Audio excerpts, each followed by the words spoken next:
o plano de negócios ou o plano pessoal, dependendo se você vai abrir um negócio, vai estruturar um negócio ou não, ele é de extrema importância para o sucesso de uma aplicação em geral, em especial num visto EB2NIW.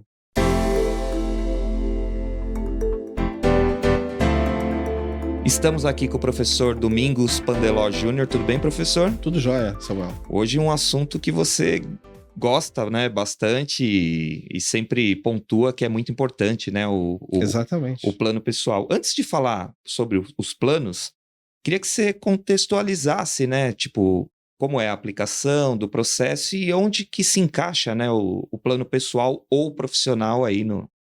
Samuel, plano de negócios ou plano pessoal, ele é muito importante, especialmente para os vistos do tipo EB2NIW. Quando você aplica para um EB1, por exemplo, você acaba no finalzinho da sua petição fazendo uma espécie de plano pessoal ou um mini plano de negócios onde você coloca que você pretende continuar na área para a qual você está aplicando, o que você pretende fazer. Isso é normal. Para o EB2NW, ele é extremamente importante. Eu diria que por que ele é extremamente importante? Existem vários casos onde o pedido é negado, porém, no relatório da USCIS, por exemplo, aparece lá que os critérios para o visto EB2 foram atendidos, porém, para o NW não. O NW é a dispensa da oferta de trabalho. Então, você tem que demonstrar no seu plano de negócio que você tem um caso consistente e que esse teu caso merece um waiver da oferta de trabalho. Isso é interessante porque isso te dá uma liberdade maior, isso agiliza o seu processo. O seu processo vai num tempo mais curto. Então, o plano de negócios ou o plano pessoal, dependendo se você vai abrir um negócio, vai estruturar um negócio ou não, ele é de extrema importância para o sucesso de uma aplicação em geral, em especial num visto EB2NIW. Tá certo. Então, o plano pessoal, quando você for trabalhar, entrar no mercado de trabalho, plano profissional, quando você for abrir uma empresa para trabalhar nos Estados Unidos, é isso? De maneira simplificada, sim. Um plano de negócio, você vai estruturar alguma coisa, vai montar alguma coisa. O plano pessoal seria num nível mais pessoal. Não, eu sou um pesquisador, estou desenvolvendo, trabalhando no desenvolvimento de uma vacina XYZ ou de uma terapia ABC, vou ficar vinculado a um centro de pesquisa. Isso também é válido, Mas é possível. Um engenheiro, ele vai trabalhar, tem intenção de trabalhar numa empresa americana. Como seria o plano pessoal dele? Eu diria que esse engenheiro que quer trabalhar numa empresa americana, ele teria que dar uma reforçada, né, teria que fazer um plano pessoal muito bom por uma razão. No EB2NW, a sua contribuição tem que ter impacto nacional e não local. Embora se você olhar a legislação, não está bem assim, mas é assim que o USCIS considera, analisa e enfim. Por que eu estou falando isso? Porque, por exemplo, é parecido com o caso do engenheiro, você é um professor, só que você também é pesquisador.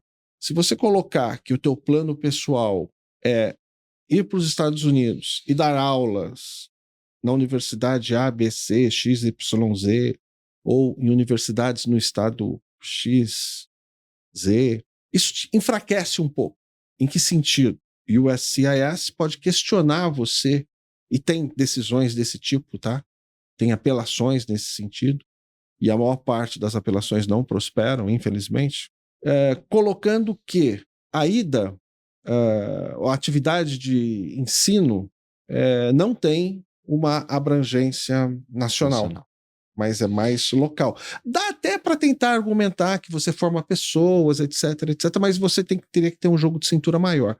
Por isso que sempre que a pessoa é professor e também pesquisador, é mais interessante você montar o caso falando da questão da pesquisa, e essa pesquisa seguramente vai ter um impacto nacional, ou pode ter um impacto nacional, e deixar a questão do magistério, ou de lecionar, num segundo plano. Para o engenheiro, a área de engenharia é uma área prioritária. Existe um déficit de engenheiros nos Estados Unidos, em várias outras áreas. Engenharia é uma delas.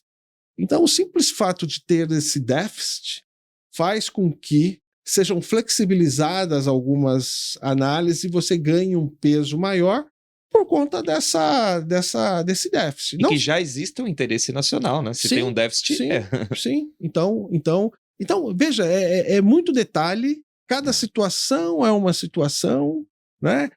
Você falou em engenharia, dependendo da engenharia, de repente a pessoa é um engenheiro especialista na parte de criptografia. É engenharia, que é uma área prioritária, e é criptografia, que é uma área mais do que prioritária. Ou é um engenheiro de software especialista em inteligência artificial.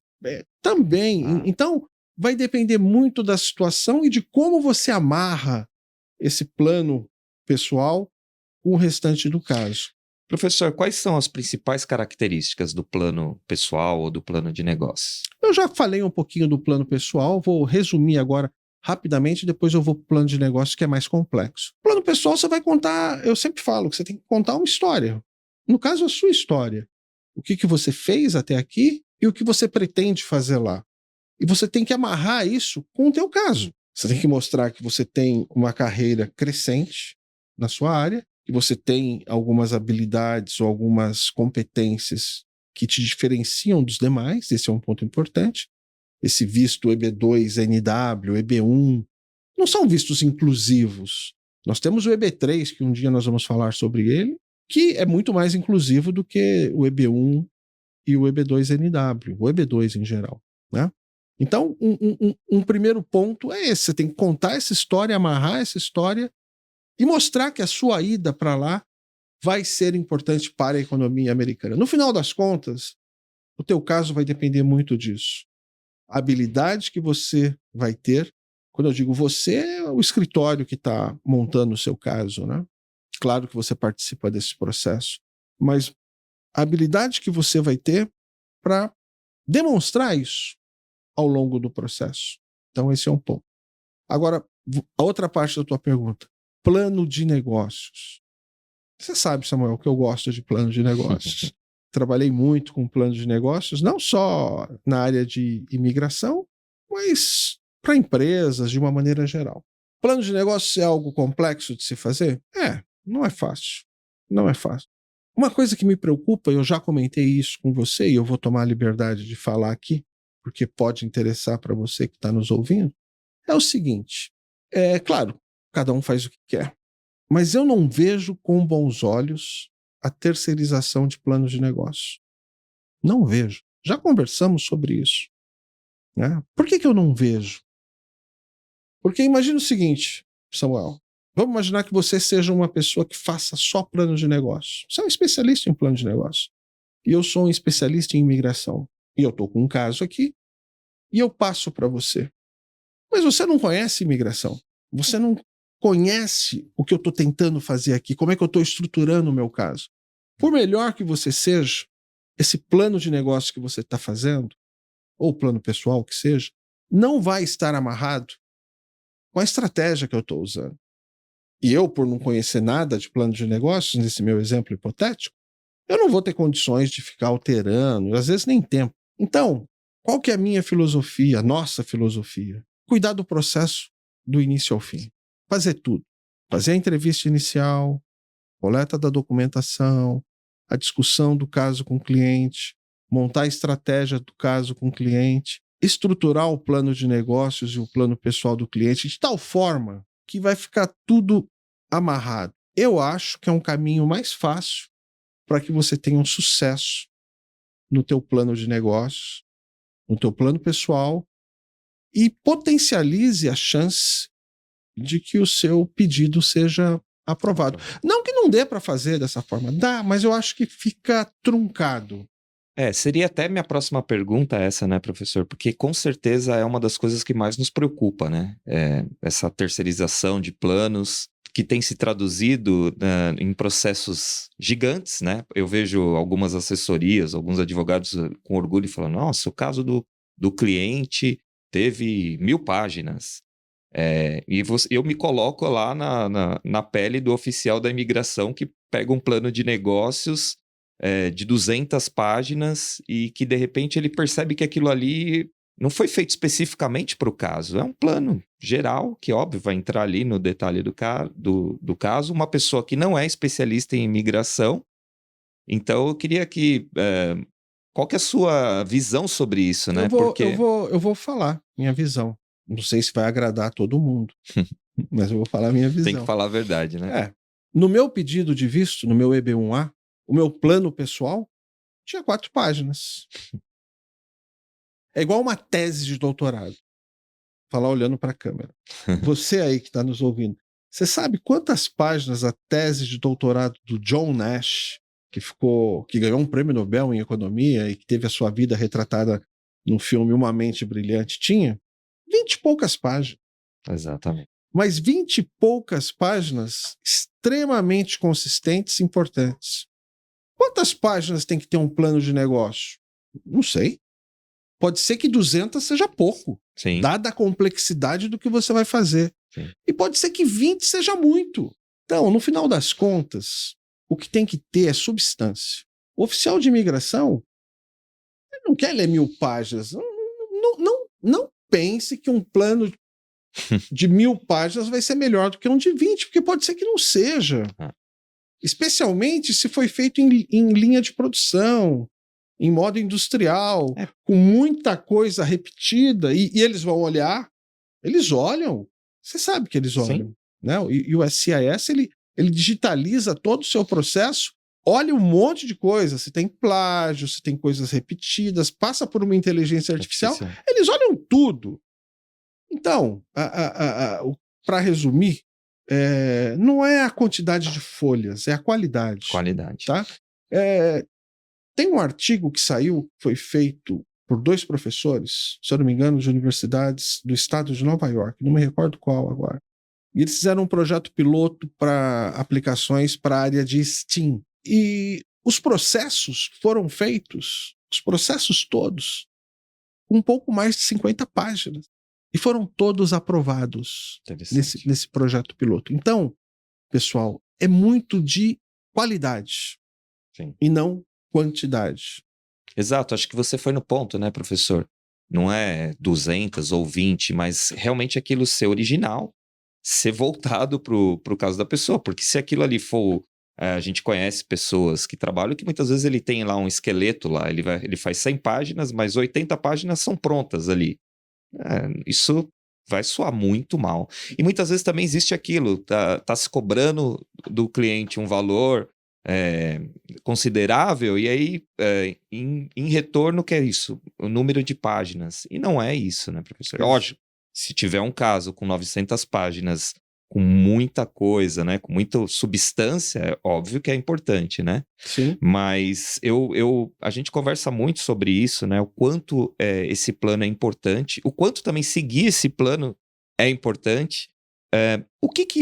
Como que você pode ajudar o cliente nessa hora, professor? Ele tem toda uma expertise ali da carreira dele, e ele tem uma ideia sobre os Estados Unidos. Você atua, você dá alguma consultoria ou não? Como que você trabalha nessa hora? Você tocou num ponto importante, né? Quer dizer... Se tiver alguns casos aí que possa falar... A gente sempre conversa com a pessoa chega, às vezes a pessoa não sabe o visto que quer, outros só chegam, não, eu quero um EB2NW, tal. Já aconteceu casos de pessoas que chegaram para mim e falaram, olha, meu histórico é esse, eu quero trabalhar com isso. E eu falo, legal, dá para fazer esse teu caso, você é elegível, mas... pelo teu histórico, pelo que você me contou aqui, você pode trabalhar não com isso, mas com aquilo, por exemplo, Sim. E teu caso vai ser um caso mais forte. O que você acha? A pessoa fala, poxa, legal, não tinha pensado nisso, tal. Então, a gente pode ajudar nesse ponto, e aí nós temos uma vantagem, né, Samuel, nesse ponto. Como a gente já rodou por várias áreas, né? Exatas, humanas, né? Área de saúde. A gente consegue, e por isso que nós fazemos os planos de negócio, porque a gente conhece os setores, a gente conhece as áreas, né? Então a gente consegue orientar nesse sentido. Não é uma consultoria à parte, vamos dizer assim, isso está dentro do nosso pacote, está dentro do que a gente faz, e o que a gente faz é procurar entregar um serviço de qualidade e customizado. Professor, você diria que é fundamental um bom plano de negócios ou plano Sim, pessoal na aplicação? Sim. Fundamental.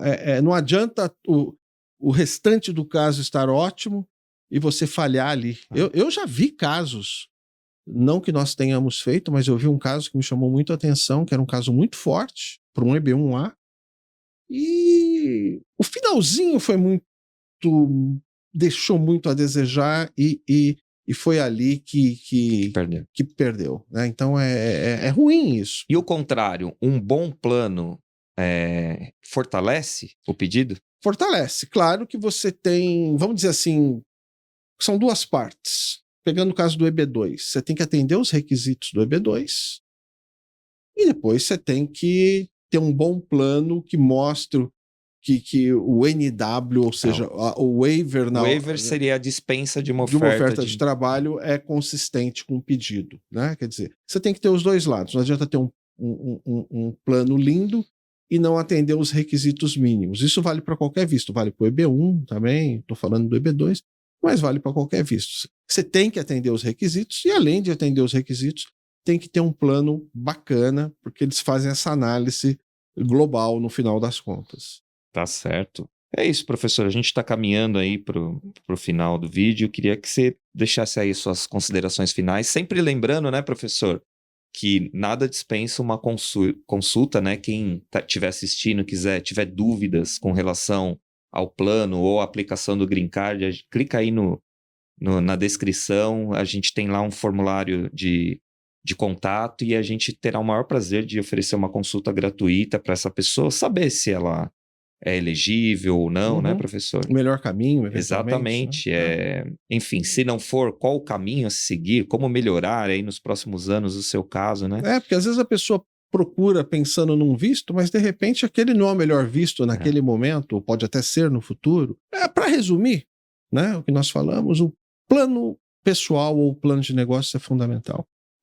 Tem que ser feito com muita atenção, com muito carinho. E um outro ponto importante, você tem que fazer um plano que você consiga cumprir. Porque se você prometer alguma coisa e não cumprir aquilo, isso pode te trazer problema. Você pode, no limite, ter o Green Card revogado. Né? Então é uma coisa muito séria, um compromisso que você assume com os Estados Unidos. Tá certo. Bom, esse foi mais um Green Card Cast. Muito obrigado aí. Quem está assistindo pelo YouTube, não deixa de nos seguir. Se é pela plataforma de streaming de áudio, por favor, também nos siga. Por favor, comente. É um prazer aí, né, tá podendo tirar suas dúvidas e ajudar um pouquinho as pessoas nessa jornada, né, professor, do Green Card. É isso aí. Obrigado. Um abraço.